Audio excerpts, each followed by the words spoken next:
Hello friends, मेरे channel में आपका स्वागत है। आज हम बात करेंगे वैदिक कालीन शिक्षा के गुण एवं दोष के बारे में, मेरिट्स एंड डिमेरिट्स ऑफ वैदिक एजुकेशन। तो इसके पहले वाले वीडियो में हमने बात किया था वैदिक कालीन शिक्षा के उच्च स्तर के बारे में, और आज ये वैदिक कालीन शिक्षा का लास्ट टॉपिक होगा। इसके बाद से हम बौद्ध कालीन शिक्षा को पढ़ेंगे। तो चलिए देख लेते हैं कि वैदिक कालीन शिक्षा के गुण एवं दोष क्या क्या थे। तो क्वेश्चन फर्स्ट है, सबसे पहले हम वैदिक कालीन शिक्षा के गुणों के बारे में बात करते हैं, क्या क्या उसमें अच्छाइयाँ थीं ये देखते हैं। तो वैदिक कालीन शिक्षा प्रणाली के गुण थे। तो पहला है धार्मिक भावना का विकास। ये जो था धार्मिक भावना का विकास करना, ये वैदिक शिक्षा प्रणाली का प्रमुख गुण था। इसमें अपने धर्म का पालन करना तथा दूसरे के धर्म को किसी भी प्रकार की कोई नुकसान या हानि ना पहुंचाना, दूसरे को भी अपने धर्म का पालन करने देना, ये इसका उद्देश्य हुआ करता था। और यहाँ पे जो धर्म से तात्पर्य होता था वो था हर एक प्राणियों की, हर एक जीवों की रक्षा करो, उनके प्रति दया रखो, और जो भी इस काम को कर रहे हैं उनके कामों में बाधा मत पहुंचाओ। तो ये था, और पूजा अर्चना के माध्यम से लोगों में धार्मिक भावना को जागृत करो। दूसरा था निःशुल्क शिक्षा की व्यवस्था।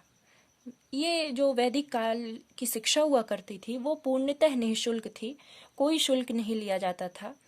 इसमें जो छात्र होते थे वो अपने गुरुओं को दक्षिणा के रूप में कुछ दे देते थे। तो जो बड़े घर के संपन्न घरों के लड़के होते थे वो अनाज दिया करते थे या कुछ जमीनों का दान दे दिया करते थे।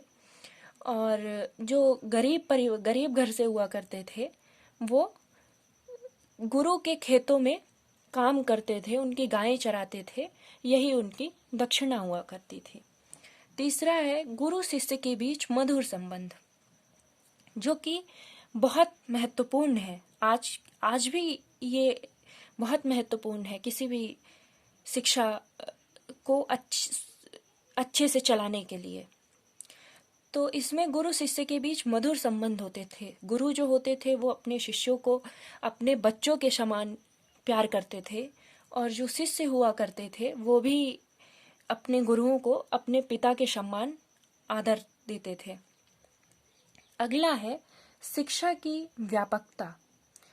तो जो वैदिक काल की शिक्षा थी उसमें शिक्षा का व्यापक उद्देश्य हुआ करता था, जैसे ज्ञान, चरित्र और मानवता का विकास करना शिक्षा का मुख्य उद्देश्य होता था।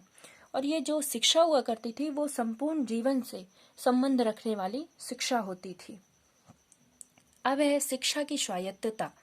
तो वैदिक कालीन शिक्षा की व्यवस्था जो थी वो राजा और राजतंत्र से बिल्कुल मुक्त थी, जो भी ये पूरी तरह से गुरुओं और ऋषियों के हाथ में हुआ करती थी। अगला है राष्ट्रीय चरित्र निर्माण में सफल। तो वैदिक काल में छात्रों को नियमित, संयमित और अनुशासित जीवन जीने के लिए प्रशिक्षित किया जाता था, और उन्हें ब्रह्मचर्य का पालन करवाया जाता था। और ऐसा माना जाता था कि ब्रह्मचर्य के पालन से उत्तम चरित्र का निर्माण होता है। अब अगला क्वेश्चन है, वैदिक कालीन शिक्षा प्रणाली के दोष थे। तो क्या क्या दोष थे, चलिए वो भी देख लेते हैं। इसमें पहला दोष था धर्म को अधिक महत्व दिया गया। इसमें जो है वो लौकिक शिक्षा की पूरी तरह से अवहेलना की गई, और अपरा की अवहेलना की गई और परा को महत्व दिया गया। वेदांतों की शिक्षा के लिए, वेदों की शिक्षा के लिए जोर दिया गया, धर्म एवं दर्शन की शिक्षा के लिए जोर दिया गया, और तकनीकी, विज्ञान, इन शिक्षा को कोई महत्व नहीं दिया गया। तो ये इसका बहुत बड़ा दोष था, क्योंकि किसी भी देश का विकास बिना विज्ञान के, बिना टेक्नोलॉजी के संभव नहीं है।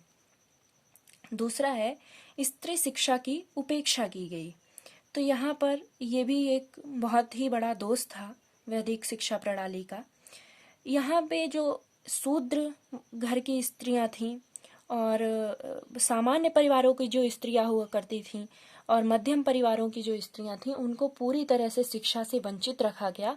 किंतु जो बड़े घर की लड़कियां थीं, संपन्न घरानों की लड़कियां थीं, जैसे राजाओं की लड़कियां, तो इनको शिक्षा की व्यवस्था थी लेकिन घर में ही रह के थी, उनको गुरुकुल में प्रवेश पूर्णतः वर्जित था।